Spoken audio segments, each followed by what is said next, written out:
tips memilih pemimpin itu dilihat dari apanya selain visi misinya? Ini penting ini ya, karena pemilu 2024 itu kan pemilunya anak muda, Mbak Atta.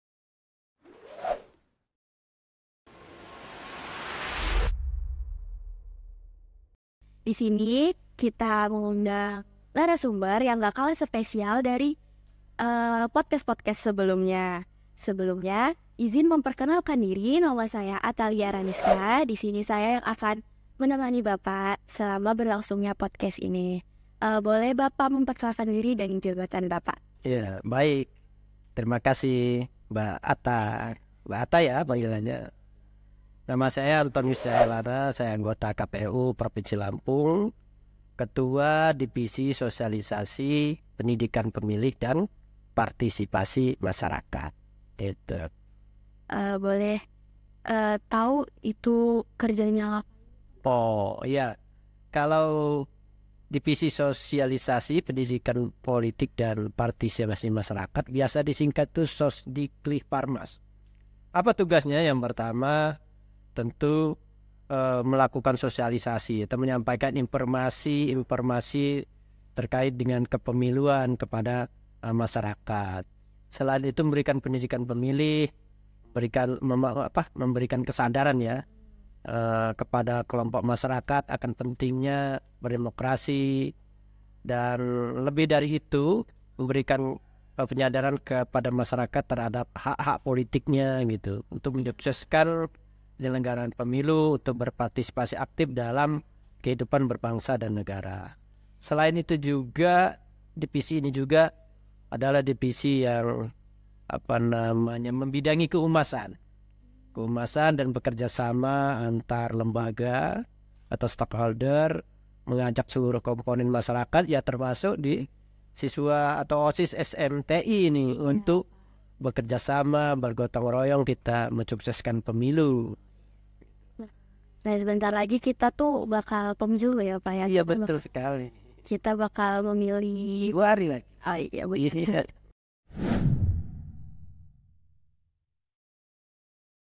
Biasanya lembaga apa saja sih yang Bapak ajak untuk bekerja sama? Iya. Itu apa? Lembaga apa aja sih? Iya. Jadi kerjasama untuk menyukseskan pemilu itu adalah tugas semua kelompok masyarakat ya, gotong royong kita semuanya. Jadi semua komponen termasuk di situ utamanya ya, ada kelompok utama ya yang diajak untuk bekerja sama seperti Bawaslu, udah tuh pemerintah daerah, udah itu Forkopimda lah ya, Kejaksaan, TNI, Polri. Lebih jauh kita juga bekerja sama dengan para akademisi, udah tuh OSIS, BEM, tokoh-tokoh masyarakat, tokoh agama, penyuluh, itu semuanya komponen masyarakat kita bekerja sama, bahkan dengan kelompok-kelompok penyandang difabel juga gitu. Luas sekali. Oke, kita 2 hari lagi bakal pemilu.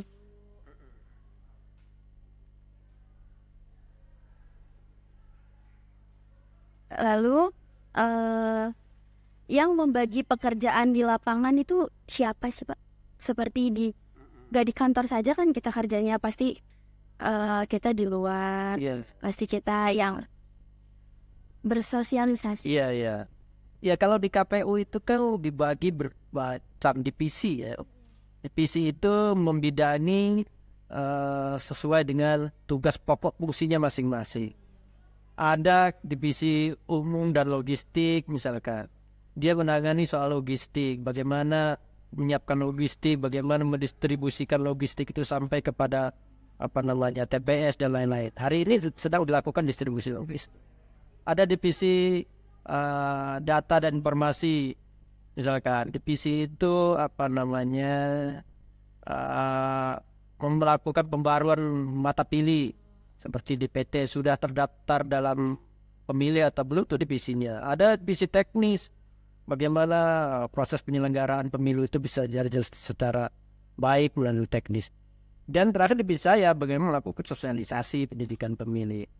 Bagaimana mereka kerja di lapangan, Ya kalau ada kegiatan-kegiatan di lapang itu ya tergantung dengan kegiatan melalui divisinya apa. Itu nanti didistribusikan gitu, disposisikan kegiatannya. Ada juga kegiatan-kegiatan yang bisa dilakukan bersama-sama kan itu. Kita masuk ke topik untuk pemilu aja ya Pak, yang langsung fokusin ke situ. Awalnya kan baru nih Pak, kita anak SMK baru untuk bisa memilih suara. Betul.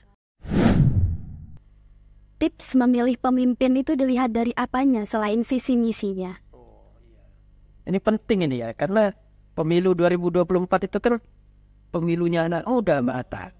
Karena hasil survei ya, 50% itu pemilih ke depan itu adalah didominasi kelompok muda. 32% itu kelompok milenial dan 18% itu Gen Z. Termasuk pemilih pemula di dalamnya kan. Nah, bagaimana sih tips ya? Iya, tips untuk memilih pemimpinnya itu. Yang pertama menurut saya, kita harus memastikan dulu terdaftar dalam pemilih atau belum. Kita sudah melihat ini calon-calon, tapi belum terdaftar ini ya, percuma juga. Jadi yang pertama menurut saya, kita pastikan dulu kita terdaftar atau belum. Kalau yang sudah 17 tahun atau pernah menikah. Caranya gampang sekarang. Tinggal buka HP nih. Anak muda kan biasanya pakai HP nih ya. Cek dptonline.kpu.go.id. Tinggal masukin nama, masukin nicknya, keluar dia. Sudah terdaftar atau belum di TPS mana. Nah setelah terdaftar, baru kita kenali calonnya. Dari mana kita calon dan partai bisa kita lihat? Pertama lihat visi misinya. Visi misi peserta pemilu itu, kalau presiden visi misinya apa sih? Partai begitu juga, calon DPD gitu juga. Kalau kira-kira visi misi ini masuk akal nggak? Visi misinya ini kira-kira bisa membawa perubahan nggak sih bagi negara Indonesia ini ke depan? Nah terhadap itu baru dilihat track record calonnya. Kira-kira nih calonnya ini periode-periode yang lalu itu pernah melakukan tindak pidana nggak, korupsi nggak, atau pernah diberi jabatan ternyata tidak amanah misalkan, atau pernah melakukan tindakan-tindakan yang dianggap itu tidak mencerminkan jiwa kepemimpinan, misal kriminal gitu. Kriminal misalkan. Ya kita bisa melihat track record itu. Kenapa kita harus memilih orang-orang yang punya track record tidak baik kan gitu. Iya Pak. Terus apa isi yang sudah dilakukan KPU untuk meningkatkan partisipasi bagi para pelajar yang baru pertama kali bisa memilih? Ya, karena kembali lagi ke awal tadi ya, kelompok muda ini kan mendominasi ya di pemilu 2024. Kemarin mereka itu kan gandrung dengan teknologi informasi. Maka yang kami lakukan adalah bagaimana menyebarkan informasi, pemahaman kepemiluan kepada kelompok muda ini melalui teknologi informasi, melalui sarana digital kan gitu. Teknologi informasi, kami menyebarkan informasi kepemiluan, tata cara memilih, udah tuh menyebarkan informasi terhadap partai politik dan calon itu melalui kanal-kanal media sosial yang ada di KPU. KPU punya Facebook, punya YouTube, punya Instagram, termasuk punya TikTok juga loh KPU. Informasi itu didistribusi melalui kanal-kanal itu biar bisa diakses oleh kelompok muda. Tetapi bukan hanya soal itu aja. Kami juga secara konvensional datang ke sekolah-sekolah untuk memberikan edukasi ya, pendidikan pemilih dan melakukan simulasi. Gimana sih ini caranya mencoblos? Karena simulasi cara mencoblos atau pemungutan suara di TPS itu hampir mirip dengan tata cara pemilihan OSIS ya. Kan di sini kan pemilihan OSIS ya. Ya, Pak. Sebenarnya miniatur itu pemilu itu cara mencoblos dan segala macam itu mencerminkan itu pemilihan OSIS. Di situ ada calonnya kan, ada kampanye juga, ada pemilihan juga, ada penghitungan suara juga kan. Itu sebenarnya itu yang dilakukan. Kami menyasar kepada kelompok-kelompok mahasiswa maupun pelajar di SMA-SMA. Kami juga berkeliling, bekerja sama juga dengan OSIS gitu ya.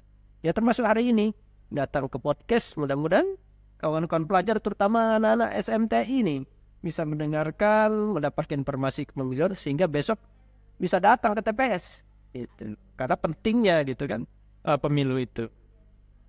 Terus karena remaja itu baru ya Pak ya, baru bisa memilih, biasanya kan ada yang ya udahlah golput, golongan putih gitu.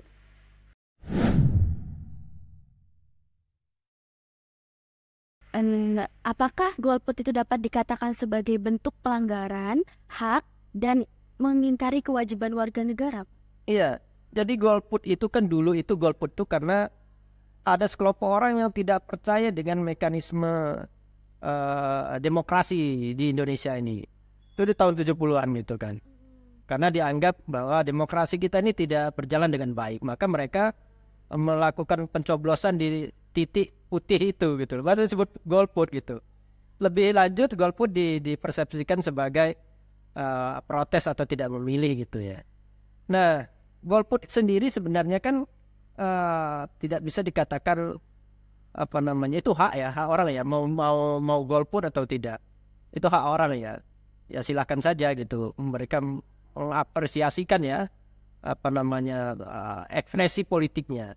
Tetapi bagi KPU berharap kalau kita golput ya sayang sekali suaranya itu kan bisa menentukan arah masa depan bangsa gitu. Kenapa harus golput?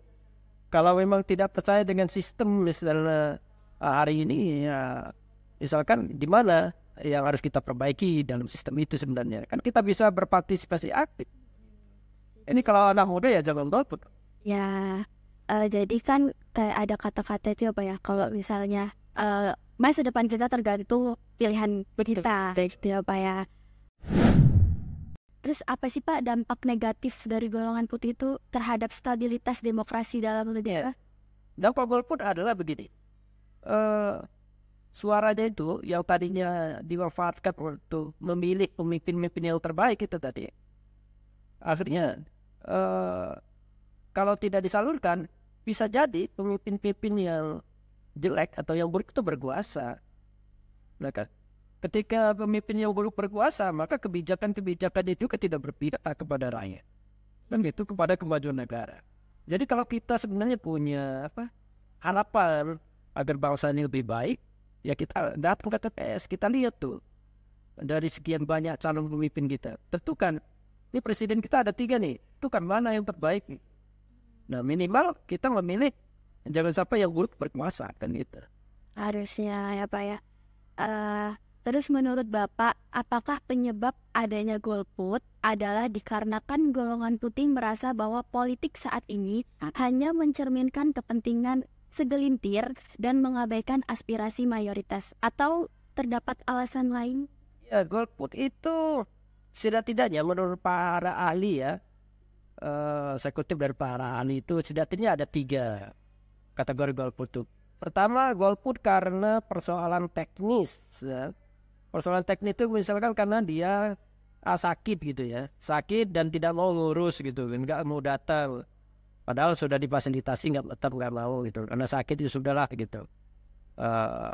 Saya ngurus badan sendiri gitu. Atau karena mungkin karena dia tidak punya KTP elektronik gitu kan, sudah waktunya mencoblos tidak difasilitasi itu, hal-hal teknis itu. Atau misalkan TPS-nya terlalu jauh, dia berada di sebuah pedalaman, TPS-nya terlalu jauh sehingga dia enggan untuk memilih.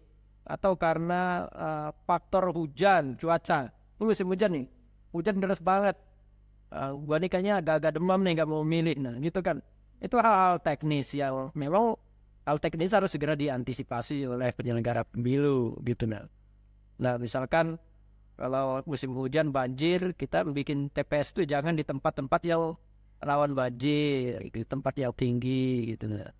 Udah tuh mendekatkan TPS itu kepada masyarakat pemilihnya, ya jangan jauh-jauh.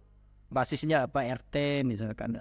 Itu karena teknis. Kedua karena persoalan politis. Yang persoalan politis ya itu tadi, karena tidak percaya dengan para pemimpinnya misalkan. Ini saya ngelihat nih, percuma aja deh nih para pemimpin ini, nggak ada yang benar, jadi gue nggak mau milih deh gitu kan. Ada juga alasan gitu. Padahal pemilu itu kan kalau kata Pak pakar peran Magdi Suseno itu bukan memilih yang terbaik, tapi mencegah yang buruk berkuasa.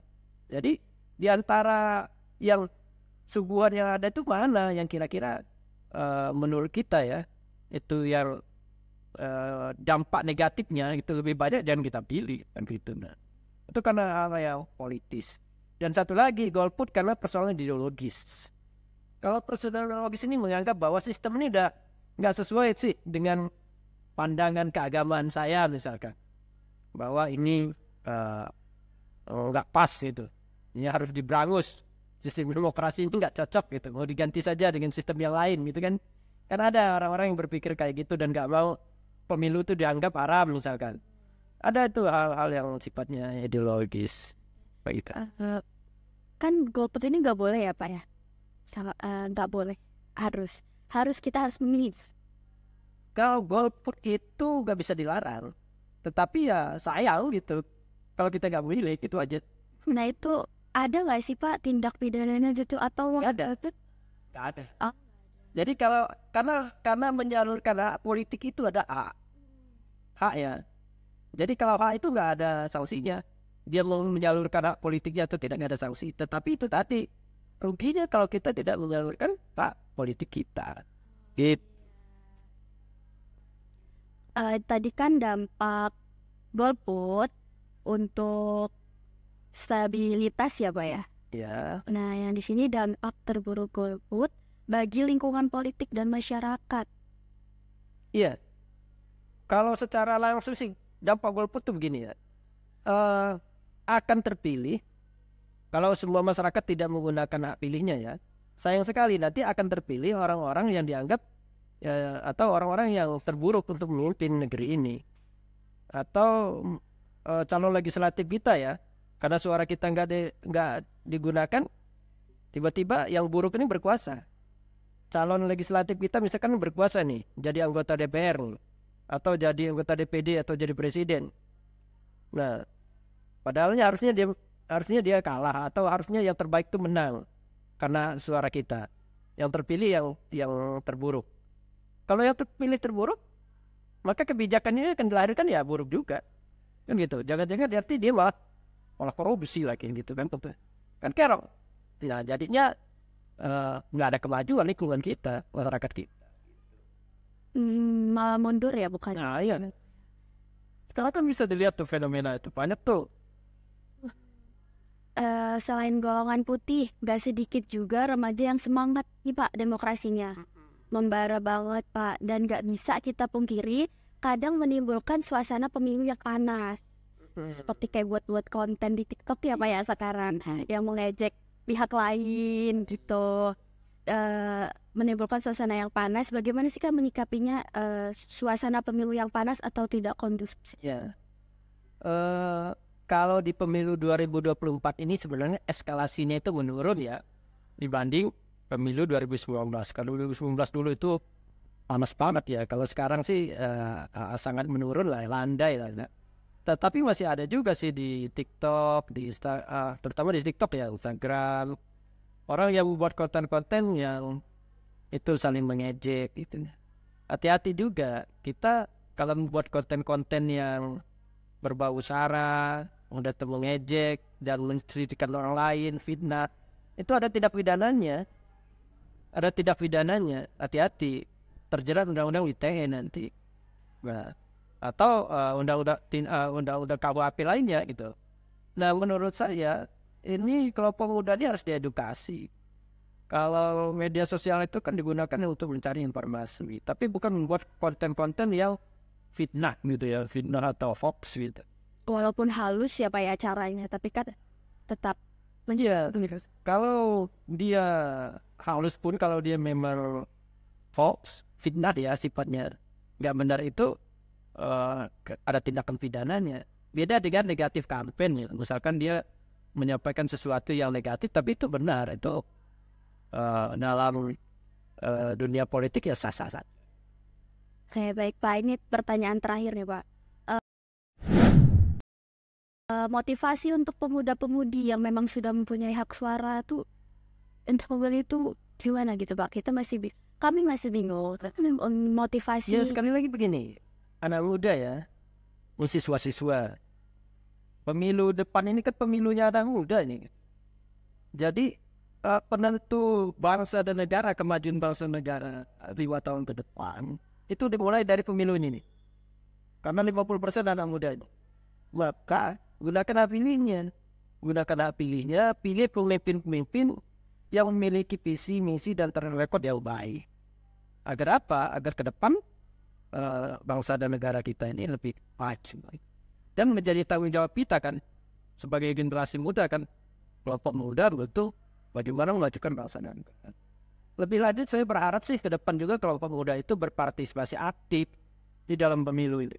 Jadi bukan hanya menjadi mencoblos gitu di hari A ya, tetapi sebenarnya bisa juga menjadi anggota KPPS walaupun sudah rekrutmen sudah lewat ya, Atau pengawas gitu. pengawas gitu. Tapi ke depan bisa loh gitu. Kan ada pilkada setelah ini. Daftarkan diri jadi KPPS, pengawas, atau pemantau. Jadi pemilu kita harus dipantau juga oleh OSIS misalnya, atau siswa mau melakukan pemantauan. Kalau melihat ada kecurangan, ya dilaporkan saja. Itu betul partisipasi kita. Itu agar terjamin pemilu kita ini benar-benar pemilu yang demokratis, luber, dan tertib. Jadi akhirnya dari podcast Bahaya Golput ya guys ya. Boleh Bapak kata-katanya untuk remaja agar gak golput? Ya, kelompok muda ya. Jangan lupa nanti di Rabu 14 Februari 2024 gunakan pilih dulu. Karena masa depan ditentukan oleh kelompok muda hari ini. Guys, Pak. Kita akhiri aja ya Pak ya. Terima kasih banyak. Ya, sama-sama Mbak Atta. Kita akhiri. Wassalamualaikum warahmatullahi wabarakatuh. Waalaikumsalam warahmatullahi